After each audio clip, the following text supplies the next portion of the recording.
খুবেই ভাল লাগিছে আৰু সৰ্বপ্ৰথমতে আপোনালোকক মই ধন্যবাদ জ্ঞাপন কৰিছোঁ যে আজি এই খবৰ পাই পেলাই আজি আপোনালোকে আমাৰ ঘৰত উপস্থিত হৈছেহি আৰু ইয়াৰ লগতে বহুত বহুত ধন্যবাদ বুলি ক'ব লাগিব মোৰ মিছেছক যেহেতু তেওঁ নোহোৱাহেঁতেন এইটো জেগাত গৈ নাপায়গৈ কাৰণ কি মই নিজেও তাত দেখিছোঁ ৰাতিপুৱা 5টা বজালৈকে 6টা বজালৈকে তেওঁলোকৰ ট্ৰেইনিং ছেশ্যন চলি আছিলে আৰু ৱেষ্ট বেংগলৰ নিচিনা জেগাত কিমান গৰম আৰু সেই গৰমত আজি ছোৱালীজনী ইমান কষ্ট কৰিছে মাকো কষ্ট কৰিছে মই এদিন দুদিন গৈ চালোঁগৈ তাৰপিছত মই নোৱাৰিলোঁ আকৌ বেক হৈ গ'লোঁ আৰু ইয়াৰ লগতে মই মোৰ মাক থেংক ইউ বুলি ক'ব লাগিব যেহেতু আমি দুয়োজন ছোৱালীজনীৰ লগত তাতে আছিলোঁগৈ আৰু মা ঘৰত অকলে থাকি পেলাই ইয়াত দেখা শুনা কৰিছে তাৰ কাৰণে মই তেওঁক বহুত বহুত ধন্যবাদ জ্ঞাপন কৰিছোঁ আৰু মই বিচাৰোঁ যেনেকুৱা আজি মোৰ ছোৱালী এইটো জেগাত পাইছেহি আৰু আমাৰ অসমত থকা বা দুলীয়াজানত থকা প্ৰত্যেকজন ল'ৰা ছোৱালী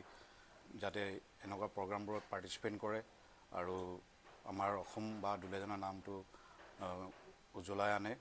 আৰু ইয়াৰ লগতে মই মোৰ গুৰুজনাকো ধন্যবাদ আৰু গুৰুজনাৰ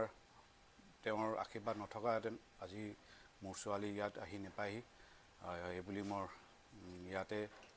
মোৰ বক্তব্য সামৰণি কৰিছোঁ নমস্কাৰ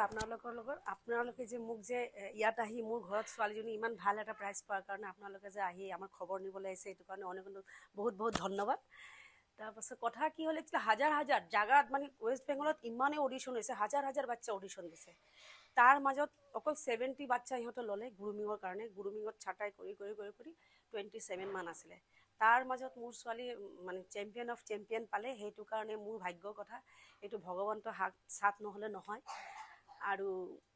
মোৰ হাজবেণ্ডক মই থেংক ইউ বুলি কওঁ তেখেতে মোক এৰিছে কাৰণে 15 দিন 20 দিন সপ্তাহ এনেকৈ মই গৈ তাত থাকোঁ ছোৱালীজনীক কষ্টটো হ'ল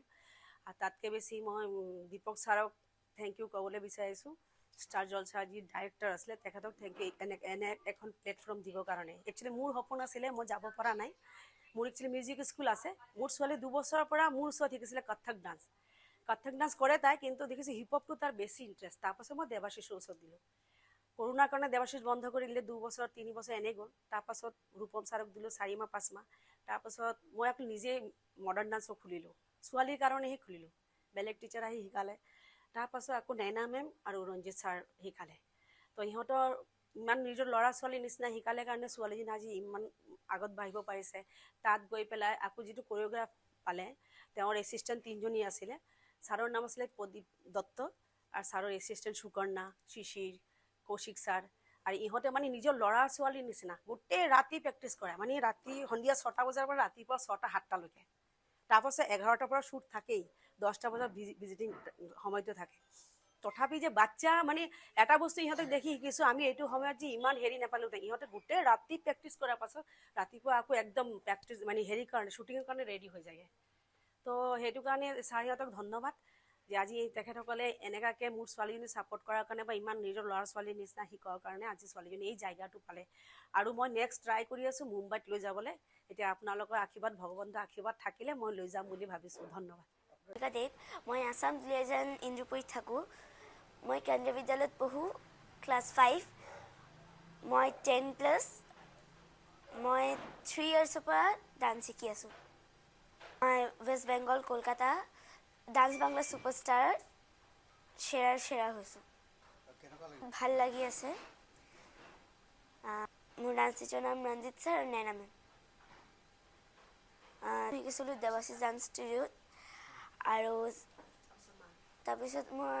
মোৰ মাৰ ডান্স ষ্টুডিঅ'ত শিকিছোঁ